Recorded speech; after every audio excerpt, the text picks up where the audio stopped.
नमस्कार मित्रों, आज हम यहाँ जनगणना 2027 की प्रक्रिया पर चर्चा करने के लिए उपस्थित हुए हैं। जनगणना का पहला चरण 1 अप्रैल से शुरू होगा और इस बारे में अधिक जानकारी देने के लिए हमारे साथ मंच पर उपस्थित हैं registrar general and census commissioner of India Shri Mrityunjay Kumar Narayan जी,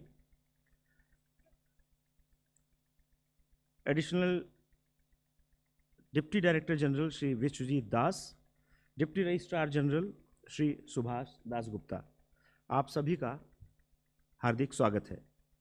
अब मैं registrar general and census commissioner of India Shri Mrityunjay Kumar Narayan ji से अनुरोध करूंगा कि वे आपको संबोधित करें।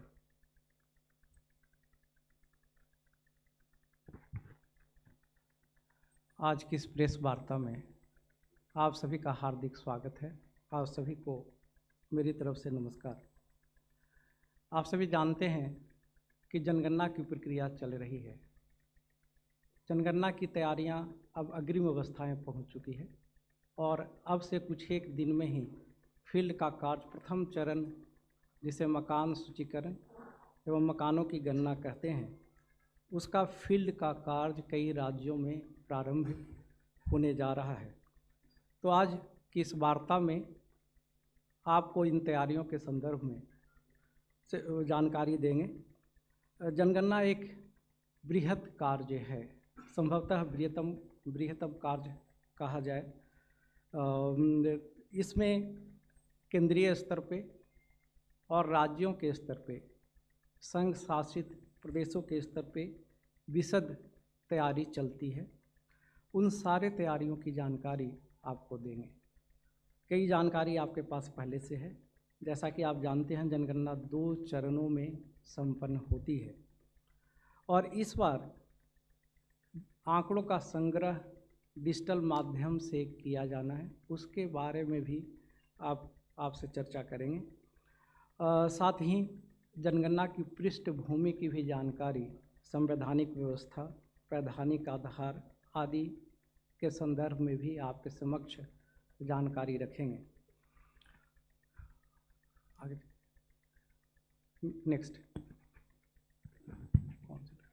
नेक्स्ट प्रेजेंटेशन आगे बढ़ाइए, आगे बढ़ाइए।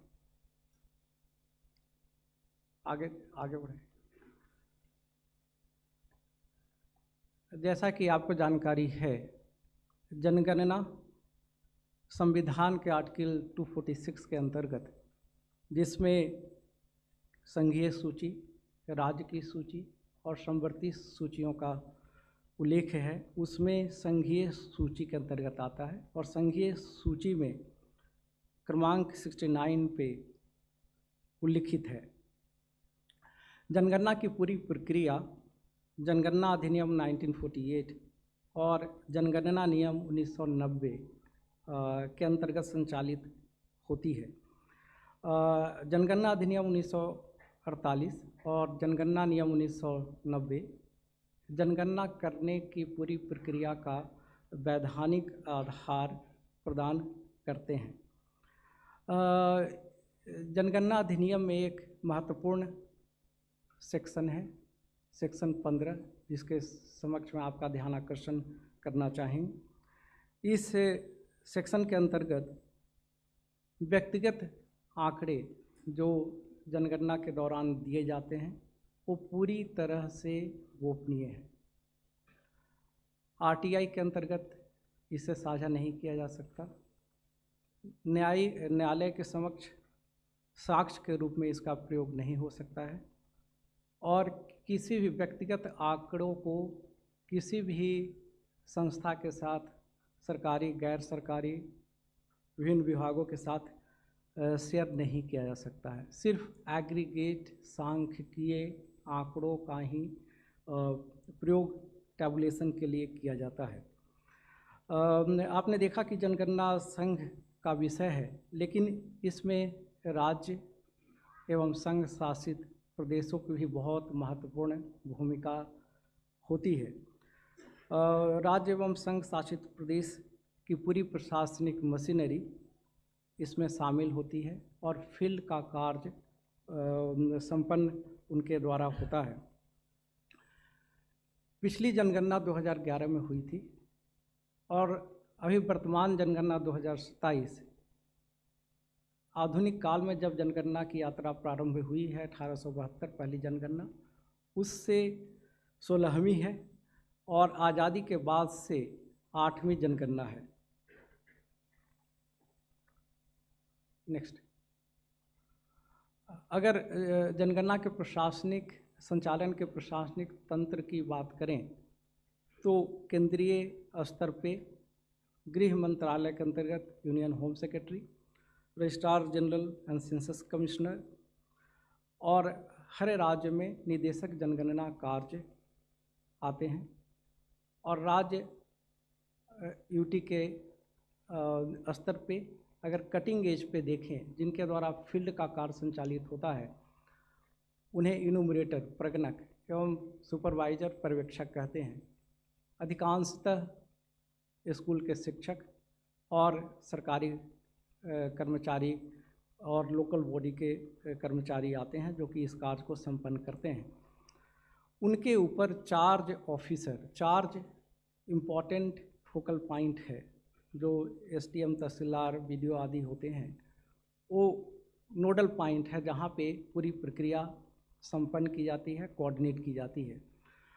उनके ऊपर प्रिंसिपल सेंसस ऑफिसर, जो जिला मजिस्ट्रेट होते हैं, जिला कलेक्टर और नगर निगम के आयुक्त गण होते हैं। इसके साथ ही राज्यों में additional chief secretary, principal secretary, secretary rank के वरिष्ठ अधिकारी, जनगणना के लिए नोडल अधिकारी नामित होते हैं, जो पूरी प्रक्रिया का राज्य और यूटी के स्तर पे संचालन पर्यवेक्षण करते हैं। और उनके ऊपर चीफ सेक्रेटरी, जिनके नीचे पूरा प्रशासनिक तंत्र इस पूरी व्यवस्था में लगता है। नेक्स्ट, जैसा कि आपकी जानकारी में है, जनगणना का संदर्भ तिथि ये महत्वपूर्ण होता है। संदर्भ तिथि मार्च 1:00 आवर्स यानी कि 28 फरवरी 2027 और 1 मार्च 2027 की मध्य रात्रि वो संदर्भ तिथि है। जो पहली अधिसूचना जनगणना की मंशा कराने की प्रकाशित हुई है 16 जून 2025 को, उसमें संदर्भ तिथि, इस संदर्भ तिथि की वजह से ही इसे जनगणना 2027 कहते हैं। यद्यपि कि जनगणना अधिसूचना 16 जून 25 के प्रकाशन के बाद से ही उसकी प्रक्रिया शुरू हो गई है, लेकिन संदर्भ तिथि 1 मार्च 27, तो जनगणना का जो आउटकम होगा वो हर एडमिनिस्ट्रेटिव यूनिट का, राज्य का, जिले का, ग्राम का, वार्ड का, सभी एडमिनिस्ट्रेटिव यूनिट का एक स्नैपशॉट पॉपुलेशन का और विभिन्न आंकड़ों का एक स्नैपशॉट उस वक्त का 1 मार्च 2027 00 आवर का प्राप्त होगा। इसलिए इस संदर्भ तिथि का बहुत अधिक महत्व है। जनगणना भारत में 2 चरणों में संपन्न होती है। पहला चरण house listing and housing census, मकान सूचीकरण और मकानों की गणना। तो जैसा कि नाम से ही स्पष्ट है, इसमें हाउस होल्ड की जानकारी ली जाती है। घर की हाउसिंग कंडीशन क्या है, उनमें उपलब्ध सुविधाएं क्या हैं और जो परिसंपत्तियां जो धारित की जा रही हैं उनके बारे में जानकारी ली जाती है। कोई व्यक्तिगत जानकारी इस चरण में नहीं ली जाती। और इस चरण में जो हम जानकारी लेते हैं वो दूसरे चरण के लिए एक फ्रेम का काम करता है। दूसरा चरण जिसे पॉपुलेशन इनुमरेशन, जनसंख्या गणना कहते हैं, उसमें विभिन्न जनसांख्यिकीय, सामाजिक, आर्थिक, सांस्कृतिक, आप्रवासन, माइग्रेशन और प्रजनन संबंधी जानकारी एक एक व्यक्ति का, नवजात से लेकर के किसी व्यक्ति का, किसी भी उम्र का व्यक्ति हो, हर के बारे में निर्धारित प्रश्नों पे सूचना प्राप्त की जाती है। नेक्स्ट, प्रथम अधिसूचना जिसे हम कहते हैं जनगणना कराने की मंशा की अधिसूचना। तो प्रथम अधिसूचना 16 जून 2025 को प्रकाशित हुई। उसके साथ ही जनगणना की प्रक्रिया शुरू हो जाती है। प्रथम चरण की अधिसूचना केंद्र सरकार ने 7 जनवरी 2026 को प्रकाशित की है, जिसमें 6 महीने की अवधि 1 अप्रैल 2026 से लेकर के 30 सितंबर 2026 के मध्य अपनी सुविधा के अनुसार राज्य एवं यूटी 30 दिन की अवधि निर्धारित करते हैं, जिसमें प्रगणक घर घर जाकर जो प्रथम चरण के प्रश्न हैं उन पे जानकारी प्राप्त करते हैं। इस बार एक नई व्यवस्था स्वगणना की गई है। इसके पहले की जनगणनाओं में चूँकि डिजिटल माध्यम से आंकड़ों का संग्रह नहीं होता था, तो सेल्फ इनुमरेशन की व्यवस्था नहीं थी। अगर नागरिक अगर कोई भी व्यक्ति सूचना स्वयं भी देना चाहता हो तो ऐसी व्यवस्था नहीं थी। इस बार सेल्फ इनुमरेशन के माध्यम से डिजिटली स्वयं सूचना दर्ज कर सकते हैं, और वो 15 दिन की अवधि जब हाउस टू हाउस एक्टिविटी उस राज्य या यूटी में प्रारंभ होगी, उसके पहले की अवधि होगी, जिसमें कि स्वयं की सूचना हाउस होल्ड की सूचना दर्ज कर सकते हैं। प्रथम चरण के प्रश्नों का अधिसूचना हम लोगों ने 22 जनवरी 2026 को निर्गत कर दिया है। द्वितीय चरण के प्रश्नों की अधिसूचना प्रश्नों को अंतिम करने के पश्चात यथा समय अब से कुछ एक महीने के बाद निर्गत की जाएगी। और जैसा कि आप जानते हैं कि cabinet committee on political affairs के निर्णय के अनुसार इस बार जनगणना में जाति कास्ट का इनुमरेशन भी होना है। तो जाति इनुमरेशन, कास्ट इनुमरेशन से संबंधित प्रश्न भी दूसरे चरण के प्रश्नों में शामिल होंगे। नेक्स्ट,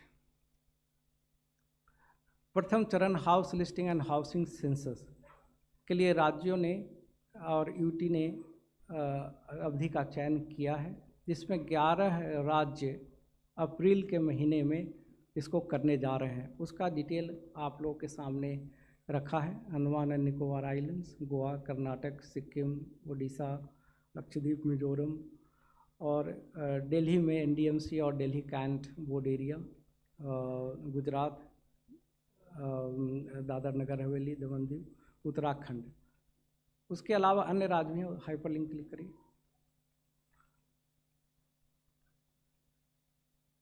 आगे चलिए, आगे चलिए। करीब सारे राज्यों ने सभी राज्यों ने चयन किए हैं। वापस आगे चलिए। प्रथम चरण के प्रश्नों की अधिसूचना निर्गत की जा चुकी है। उनमें जो प्रश्न है उसका एक विवरण आपके समक्ष मैंने रखा है। कंडीशन ऑफ द हाउस, जो घर की दशा है उसके संबंध में क्वेश्चन है 1 से लेकर के 8। और एक महत्वपूर्ण चीज़ यह भी है कि किसी प्रकार का दस्तावेज या प्रूफ दिखाने की या देने की ज़रूरत नहीं है। वो सर्वोत्तम जानकारी के हिसाब से उत्तरदाता जानकारी प्रदान करते हैं और उसको यथावत प्रगणक द्वारा दर्ज किया जाता है। हाउस होल्ड इन्फॉर्मेशन 9 से 16 तक के प्रश्न हैं। आगे चलिए। जो सुविधाएं घर में उपलब्ध हैं, main source of drinking water, availability of drinking water source 17 से लेकर के 25 तक के हैं। फिर जो परिसंपत्तियां जो धारित हैं हाउस होल्ड में, फिर others, main serial consume in the house hold, mobile number जो सेंसस कम्युनिकेशन के लिए ही सिर्फ प्रयोग होगा। नेक्स्ट,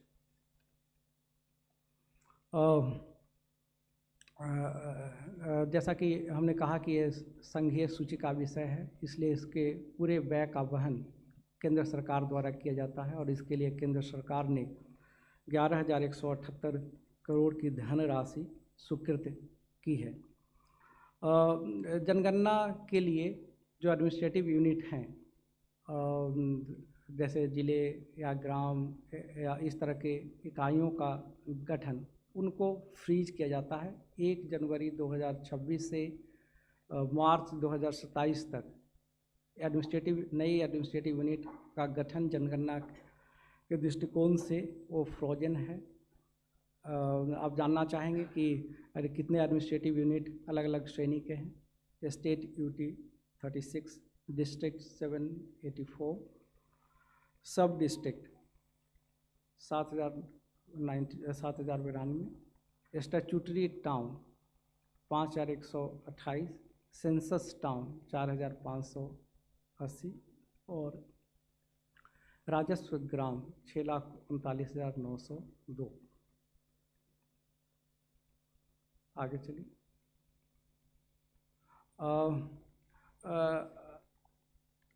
जनगणना में फील्ड एक्टिविटी वास्तविक रूप से प्रारंभ करने के पूर्व उसका प्री टेस्ट करीब समस्त राज्य और यूटी में 5,000 एनुमरेशन ब्लॉक में नवंबर 2025 को संपन्न किया गया था, जिसमें उन प्रश्नों को सिलेक्टेड चार्जेज में जा कर के लोगों से जानकारी प्राप्त करते हैं।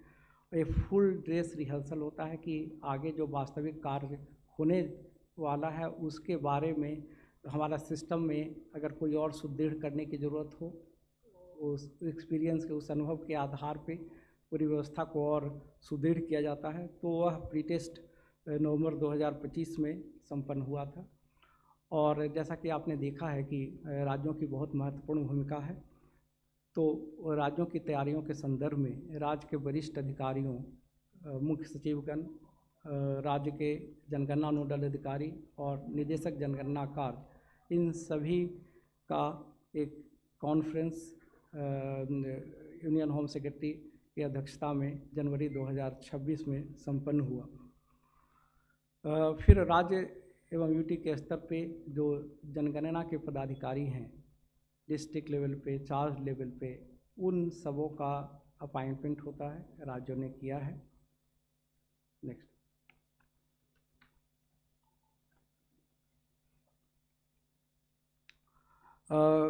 जनगणना की तैयारी काफ़ी विशद होती है और उसमें बहुत सारे चरण होते हैं। मैं उन सारे तैयारियों को समय की पाबंदी को देखते हुए रखना उपयुक्त नहीं समझता हूँ। सिर्फ मुख्य तैयारियाँ जो हैं वो आपके सामने रख रहा हूँ। जो जनगणना की प्रक्रिया संचालित होती है उसके लिए एक निर्देश पुस्तिका, इंस्ट्रक्शन मैनुअल, जो प्रगणक होते हैं और पर्यवेक्षक होते हैं उसके लिए बनाई जाती है। वो 19 भाषाओं में, भारत में भाषाई विविधता को देखते हुए, उनका सम्मान करते हुए 19 भाषाओं में तैयार की गई हैं। फिर जो सेंसस फंक्शनरी हैं, पर्यवेक्षक क्या होती है, उन सब को चरणबद्ध तरीके से उनकी ट्रेनिंग अलग अलग राज्यों में और संघ शासित प्रदेशों में चल रही है। कई जगह संपन्न भी हो चुकी है। साथ ही जनगणना की प्रक्रिया एक समान यूनिफॉर्म तरीके से पूरे देश में संचालित हो, उस यूनिफॉर्मिटी के लिए circular census circular, numbered circular ORGI द्वारा निर्गत किए जाते हैं विभिन्न विषयों पे। भारत एक विशाल देश है और कई तरह की विविधताएं हैं, अतः सारे जनगणना की अवधारणाएं, कॉन्सेप्ट एक प्रकार से हर जगह लागू हों। सारे जो सेंसस फंक्शनरीज हैं उनको एक समान तरह से समझें और उसी प्रकार से लागू करें, क्योंकि उसमें थोड़ा सा वेरिएशन आंकड़ों की शुद्धता को प्रभावित कर सकता है। तो इसके लिए जनगणना के सर्कुलर्स हम लोग विभिन्न विषयों पर निर्गत किए हैं। जनगणना एक ऐसा कार्य है जो कि समयबद्ध तरीके से उसके सारे चरण बहुत अच्छे तरह से डिफाइन और टाइम बाउंड होते हैं, तो उनका एक कैलेंडर और जिसमें माइन्यूट डिटेल केंद्र के स्तर पे और राज्यों के स्तर पे उसके गहन निगरानी, संचालन, अनुश्रवण के लिए बनाई गई है और उसके हिसाब से चल रही हैं। जैसा कि आप अवगत हो चुके हैं कि जनगणना 2027 में डिजिटल माध्यम से आंकड़ों का संग्रह होगा। प्रगणक और पर्यवेक्षक वो मोबाइल लेकर के उस पर मोबाइल एप्लीकेशन जो स्पेशली भारत सरकार की प्रतिष्ठित संस्था है सीडैक, उसके माध्यम से उसको डेवलप किया गया है, उसको ले करके जाएंगे और आंकड़ों का संग्रह करेंगे। इस बार सेल्फ इन्यूमरेशन की भी व्यवस्था है, ये पहली बार जनगणना में हो रही है और पूरी जनगणना की प्रक्रिया के संचालन, मैनेजमेंट, अनुश्रवण, निगरानी, प्रगति की निगरानी, चाहे वो राज्यों के स्तर पे हो या केंद्रीय स्तर पे हो, उसके लिए वेब बेस्ड पोर्टल है, उसके माध्यम से उसकी प्रगति की रियल टाइम बेसिस पे जानकारी हासिल हो सकेगी। जनगणना में एक कॉन्सेप्ट है हाउस लिस्टिंग ब्लॉक, जो प्रगणक उनको करीब 700-800 जनसंख्या का एक छोटा सा जोग्राफिकल एरिया जिसे हाउस लिस्टिंग ब्लॉक कहते हैं, उस एरिया में उनको सारे कार्य को संपन्न करना होता है।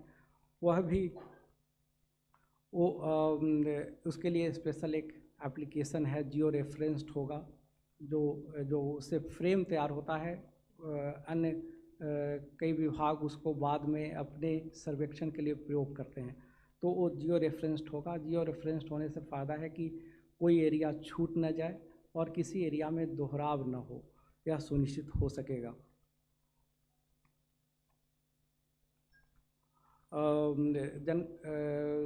जनगणना के प्रथम चरण के लिए 16 भाषाओं में तैयार किया गया है एप्लीकेशन, जो एंड्रॉयड और iOS दोनों वर्जन पर उपलब्ध है। इसके लिए निरंतर इंटरनेट कनेक्टिविटी की ज़रूरत नहीं है। जब डेटा सिंक करना होगा या जब रजिस्ट्रेशन जो है प्रगणक और पर्यवेक्षक अपना रजिस्ट्रेशन करेंगे, उस वक्त इंटरनेट कनेक्टिविटी की ज़रूरत होगी और ऑफलाइन मोड में डेटा इकट्ठा करेंगे। जब सिंक करना होगा तब जो इंटरनेट कनेक्टिविटी की आवश्यकता होगी। प्रगणक और पर्यवेक्षक वो स्वयं का मोबाइल डिवाइस लेकर के आएंगे। उसके लिए उन्हें उचित ऑनरेरियम प्रदान किया जाएगा। इसमें डिजिटल में हमें ये सुविधा है कि इनबिल्ट वैलिडेशन चेक दिया जा सकता है, जिससे कि जो है आंकड़ों की शुद्धता और बेहतर हो सकेगी। Next self enumeration portal.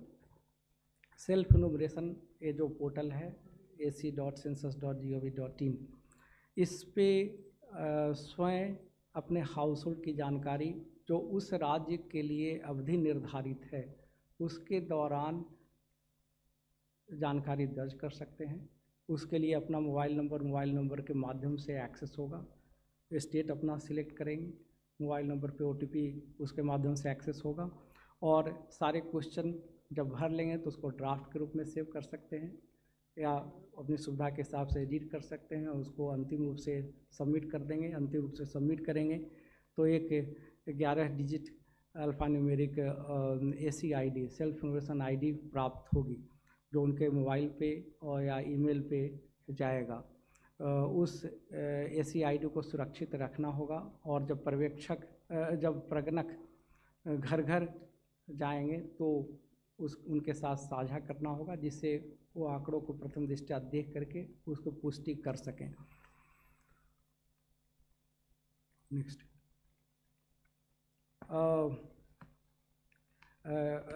जैसा कि आपने देखा कि जनगणना अधिनियम में आंकड़ों की गोपनीयता की व्यवस्था की गई है, उसी प्रकार से डिजिटल स्पेस में आंकड़ों की सुरक्षा बहुत ही महत्वपूर्ण है और उसका पूरा ध्यान रखा गया है। End to end data security की व्यवस्था रखी गई है। कलेक्शन के दौरान या डेटा ट्रांसमिशन या सर्वर के स्तर पे सर्वर ORGI का अपना डेडिकेटेड सॉवरेन सर्वर है, तो उन सभी पे डेटा इंक्रिप्टेड फॉर्म में रहेगा।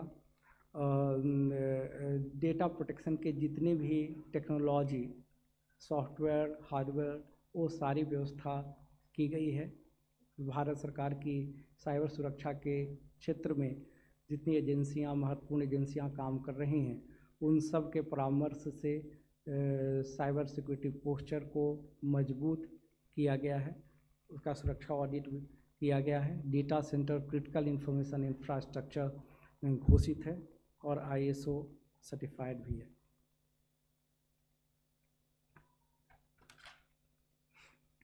ट्रेनिंग के विषय में एक स्लाइड अलग से हमने रखा है। ट्रेनिंग बहुत ही इम्पोर्टेंट है। जैसा कि आपने देखा कि जनगणना की अवधारणाएं एक प्रकार से समझी जाएं और एक प्रकार से ही इम्प्लीमेंट हों, उसमें ट्रेनिंग का बहुत महत्वपूर्ण रोल है। इसमें ट्रेनिंग की त्रिस्तरीय विशद व्यवस्था है और 31 लाख से ज़्यादा इनुमरेटर और सुपरवाइज़र तथा सेंसस 1 लाख से ज़्यादा सेंसस फंक्शनरी, जिसमें डिस्ट्रिक्ट कलेक्टर, चार्ज ऑफिसर, नगर निगम के अधिकारीगण आते हैं। उन सब की ट्रेनिंग की त्रिस्तरीय व्यवस्था, राष्ट्रीय स्तर पर नेशनल ट्रेनर, फिर स्टेट स्तर पर मास्टर ट्रेनर, फिर डिस्ट्रिक्ट स्तर पर फील्ड ट्रेनर और अंत में जाकर के इनोवेटर सुपरवाइज़र, इन सब की वो सब के लिए एक स्टैंडर्ड करिकुलम है, स्टैंडर्ड टाइम टेबल है। 3 दिन का, 4 दिन का, 5 दिन का आवश्यकता के हिसाब से उनको ट्रेनिंग की व्यवस्था की गई है। और यह ट्रेनिंग जो है दिल्ली के स्तर पे, राज्यों के स्तर पे, डिस्ट्रिक्ट चार्ज ऑफिसर के स्तर पे अलग अलग फेजेज में, अलग अलग अवस्थाओं में है। इसमें करीब 80,000 से ज़्यादा ट्रेनिंग बैचेज संचालित, इसमें काफ़ी कुछ संपन्न हो गए, अभी कुछ चल भी रहे हैं। अंत में आप सबके माध्यम से यह कहना चाहूँगा कि जनगणना एक राष्ट्रीय महत्व का कार्य है। जनगणना के जो आंकड़े प्राप्त होंगे आगे आने वाले कई सालों के लिए हमारी नीतियों के निर्धारण, हमारे जो कार्यक्रम हैं उनके संचालन के लिए आधार भूमि तैयार करेंगे। इसलिए इसकी महत्ता को देखते हुए आप सभी के माध्यम से हर व्यक्ति से मैं अपील करना चाहूँगा कि खुले मन से हर व्यक्ति इसमें भाग ले और सही सूचना दर्ज कराएं। यह मैं अपील आपके माध्यम से करना चाहूँगा।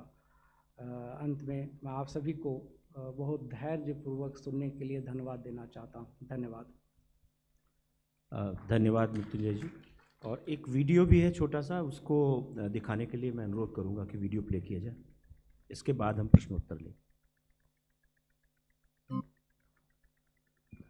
लाइट्स बंद कर देना प्लीज।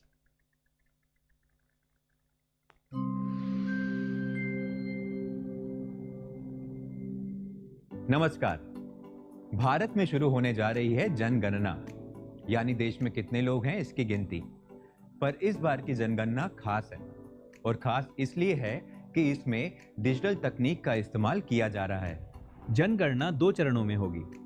पहले चरण में हाउस लिस्टिंग यानी मकान सूचीकरण एवं मकानों की गणना, और दूसरे चरण में जनसंख्या गणना की जाएगी। तो बात करते हैं पहले चरण की।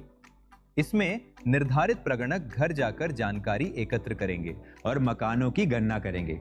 ये प्रक्रिया सेल्फ एनुमरेशन पोर्टल यानी स्वगणना के माध्यम से भी की जा सकती है। इसमें परिवार का मुखिया या कोई सदस्य पोर्टल पर जाकर अपने घर और सुविधाओं से जुड़ी जानकारी स्वयं भर सकता है।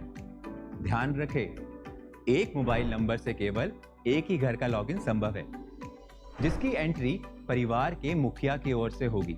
मुखिया का नाम बदला नहीं जा सकता। लोगों द्वारा पहले से जानकारी भरे जाने से गणना आसान और तेज हो जाती है। स्वगणना एक विशेष सुविधा है।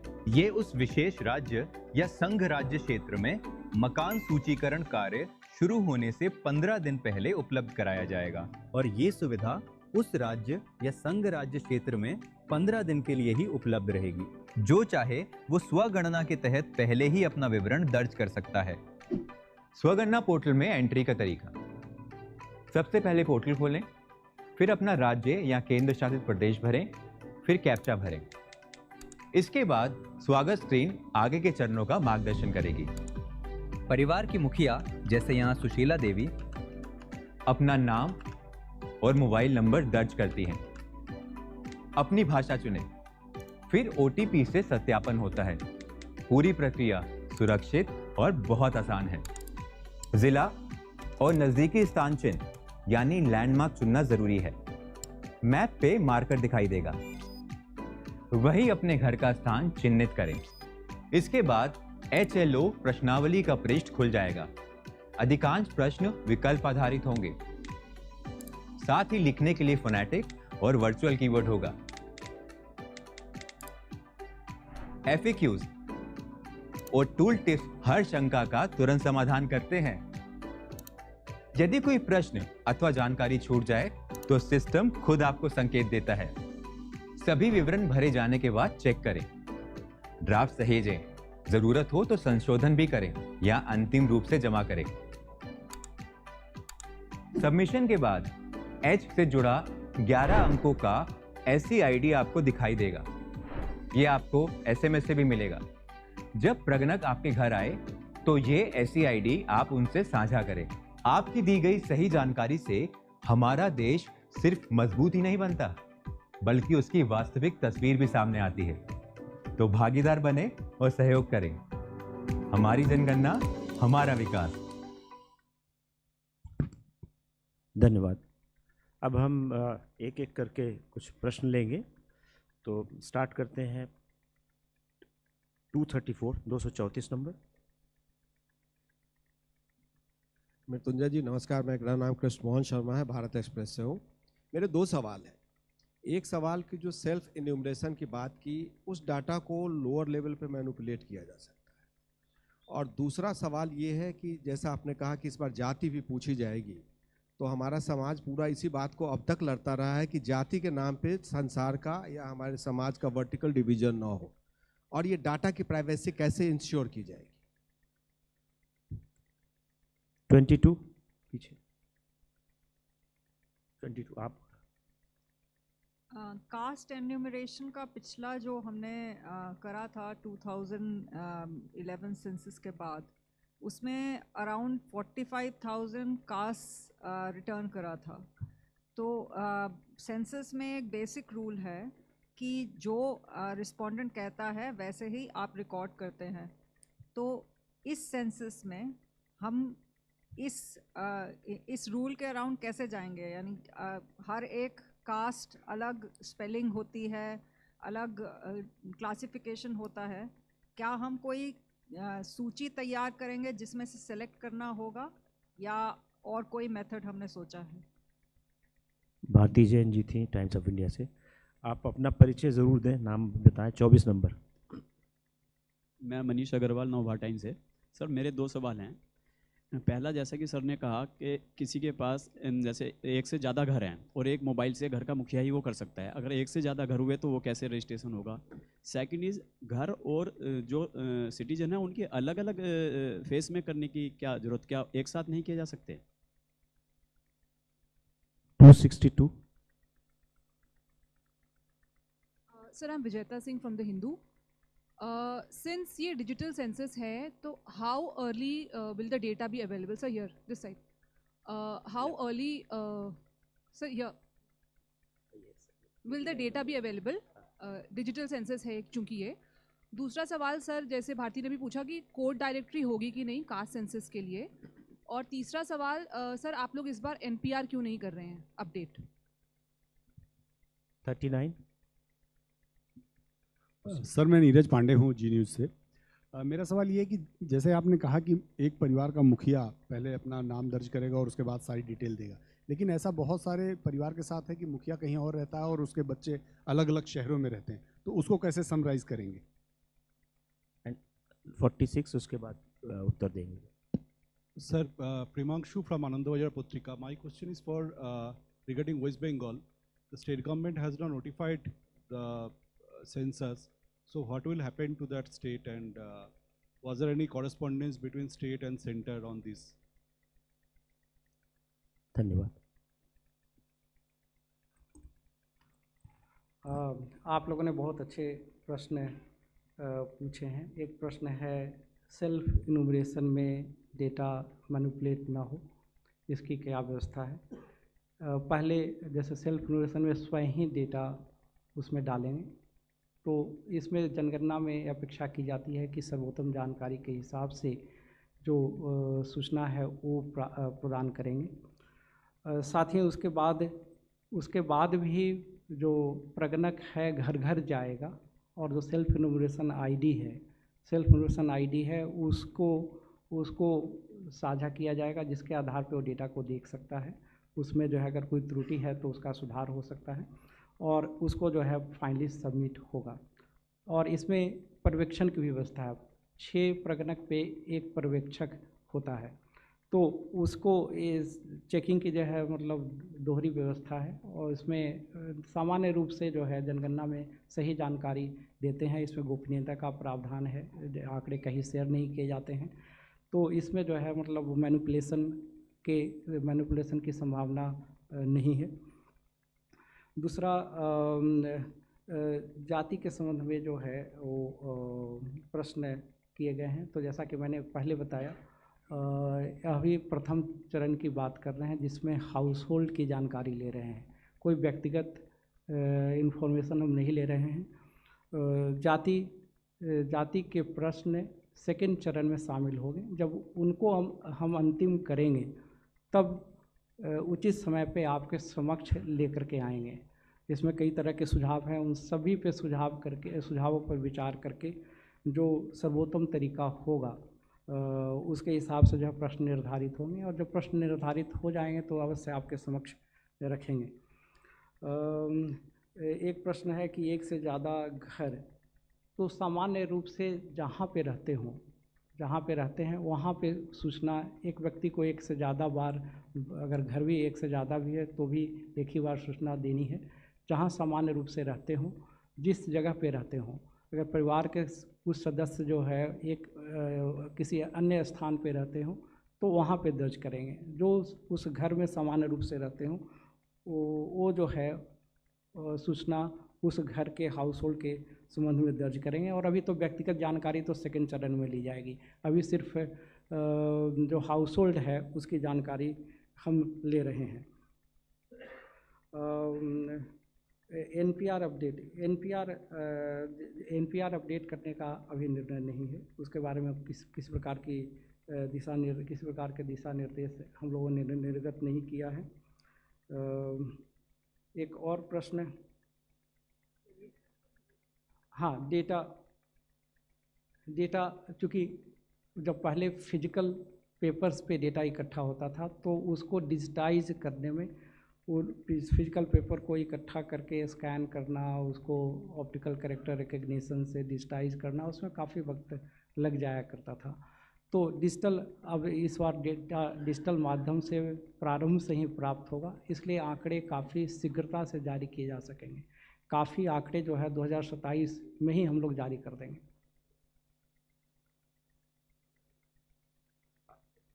ठीक, thank you.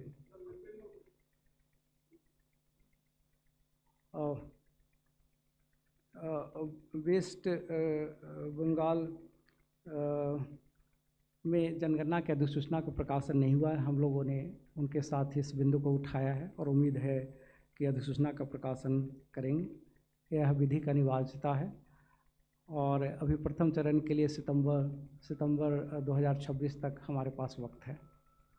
142। Sir, Shain Mohan from Madhubhumi. Sir, I have 2 questions. Compared to the last census, what are the new technologies to be used this time for getting more accurate data? And whether this self-enumeration is mandatory or not, and those who cannot do the self-enumeration, what will be the system for them? 45। Sir, अभी एक साथी ने और पूछा था ये, मैं अनिरुद्ध हूँ दैनिक भास्कर से। सर, किसी एक स्थान पर रहने वाले किसी एक मुखिया की जो आपने बात की, उसके 2 संतानें हैं, वो अलग अलग जगह पर रहती हैं, और जहाँ पर वो हैं वहाँ पर जब कोई जनगणना का गणक आएंगे या वहाँ पर होंगे तो वो डबलिंग तो नहीं होगी, या उसका क्या तरीका आपने निकाला है, मतलब वो बात थोड़ा समझानी पड़ेगी। 270. Sir, here, sir. Sir, there are many NRIs in Kerala, and you know that war is going on in Middle East. So how can they? Can you speak a little loud? I am not. I am Banna from Mathyamam Daily. So how the self-enumeration provision will be applicable to NRIs also? That is my question. NRIs. And 266. how will you authenticate? Could they authenticate with the embassies or other provision? 266. Sir इधर प्रशांत देव बोला news 24 से। मेरा एक सवाल ये है कि जाति जनगणना इस बार आप करा रहे हैं और देश में हमारे व्यवस्था है जाति आधारित आरक्षण की, SC, ST, OBC। तो जब आप ये कैसे इसको स्पष्ट करेंगे, कोई झूठी जानकारी नहीं देगा, एक भ्रम हो सकता है, होड़ लग सकती है आरक्षण की सुविधा पाने के लिए, क्या ऐसी सिचुएशन हो सकती है? इसको दूर करने के लिए कैसे करेंगे आप? क्योंकि जब जाति पूछी जाएगी तो वो सच बताएगा या नहीं बताएगा, ये एक स्थिति आ सकती है, इसके लिए क्या तैयारी है? 131 at the back side. Sir SCS, मैं अरुण कुमार है सर, ETV से। सर SC ST के बारे में आप जनगणना में जोड़ दिया, फिर OBC के बारे में क्या है सर?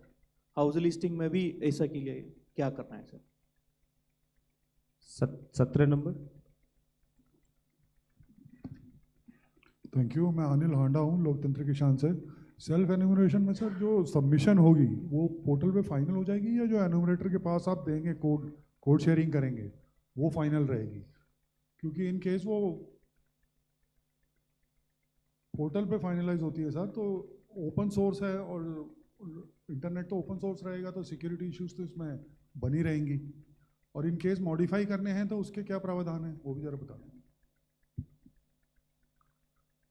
हाँ, एक प्रश्न नई टेक्नोलॉजी जो इस जनगणना में प्रयोग की जा रही है उसके बारे में है। तो जैसा कि आपने देखा कि डिजिटल माध्यम से मोबाइल एप्लीकेशन, पहले पेपर लेकर जाते थे और उस पर आंकड़ों का संग्रह होता था, फिर उसके बाद उसकी स्कैनिंग डिजिटाइजेशन होता था। इस बार जो है सीधे मोबाइल एप्लीकेशन के माध्यम से होगा। सेल्फ इनोवेशन अनिवार्य है, ऐसी मतलब ऐसा कुछ नहीं, ऐसा नहीं है।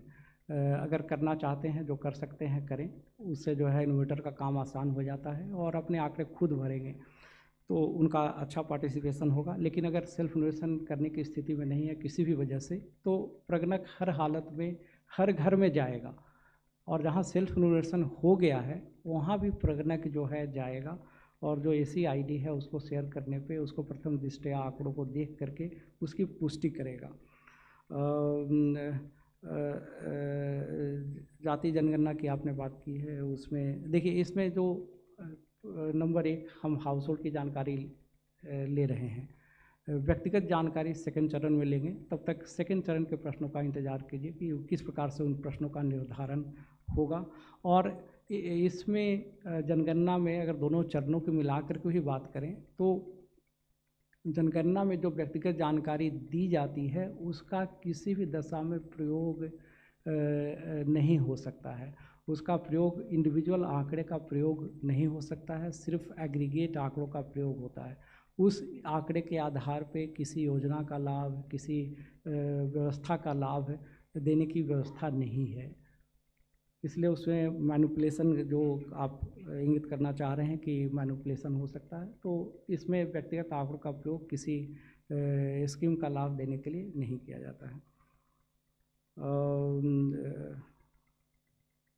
हाँ, सेल्फ इनोवेशन सुरक्षा व्यवस्था के बारे में विस्तार से बताया है हमने। जो सुरक्षा की, डिजिटल सुरक्षा की जो जितनी भी टेक्नोलॉजी हैं, हार्डवेयर की, सॉफ्टवेयर की, सारे भारतीय एजेंसीज के साथ परामर्श करके उसको किया गया है।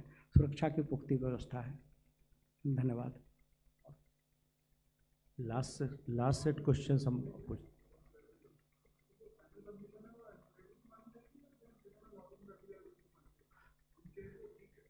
हाँ, ठीक है, तो उसमें कोई संशोधन नहीं होगा। हो सकता है कई बार सबमिट करते समय कोई त्रुटि अगर हो गया, इनोवेटर गया तो उन्होंने रियलाइज़ किया तो करेक्ट कर सकते हैं उस वक्त, और जब वो जो है प्रथम दृष्टया उसको देख करके तब उसकी पुष्टि हो जाएगी, सबमिट हो जाएगा फाइनली। 39 इसमें NRI सेल्फ इनोवेशन आपने, हाँ, तो इसमें प्रथम चरण में हाउस होल्ड की जानकारी ली जा रही है, और सेल्फ इनोवेशन जो है वो कंट्री में रह रहे हैं उनके लिए व्यवस्था है।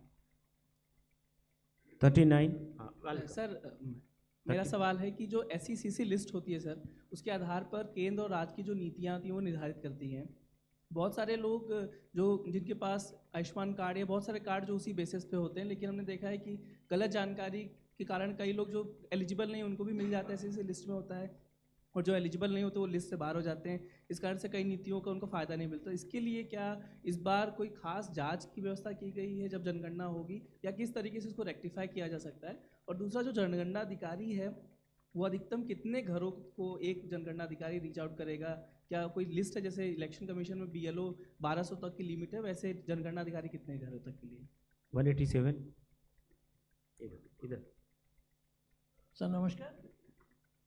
हेलो सर नमस्कार, this is Sanjay Agrawal. Sir मेरा क्वेश्चन है कि आप ब्रीफली बताएं, the census is conducted because of the economic survey, right? Whatever goes in that, and आप लोग बोल रहे हैं कि जो आप लोग कास्ट का करेंगे थर्ड फेज में, so the religion and everything will come in that or will come in the household? और दूसरा सवाल है sir, how do you define the head of the family?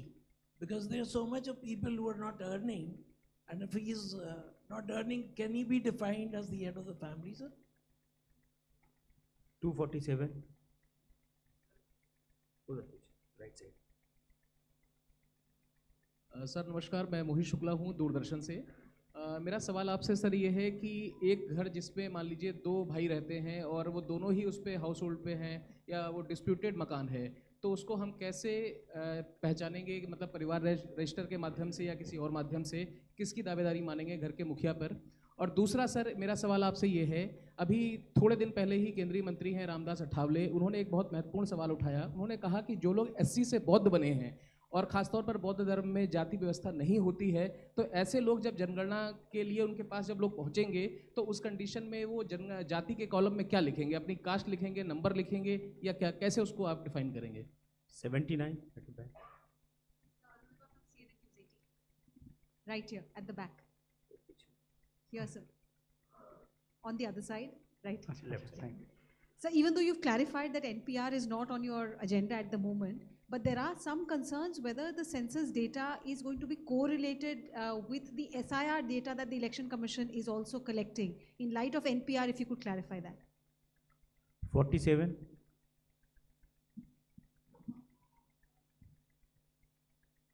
मैं DK चौहान प्रथम खबर से असम से। एक बात जानना चाहूँगा सर कि जो सर लेफ्ट साइड कि असम में जो चाय बागान के लोग हैं उनके लिए आप लोगों ने किस तरह से व्यवस्था, क्योंकि उनके पास अभी तक बहुत लोगों के पास में मोबाइल नहीं है। और दूसरा ये कि इस बार जो इसमें जनगणना में जो सरना धर्म को कोड को लाने का भी एक बात हुआ था, क्या इस बार उस पर इंक्लूड किया गया है? धन्यवाद। And finally 22 What is your expectation in terms of self-enumeration? I mean, how many, there must be some assessment on how many or what percentage of population would self-enumerate. Benchmark would be in the pre-test that you did. How many chose the self-enumeration option?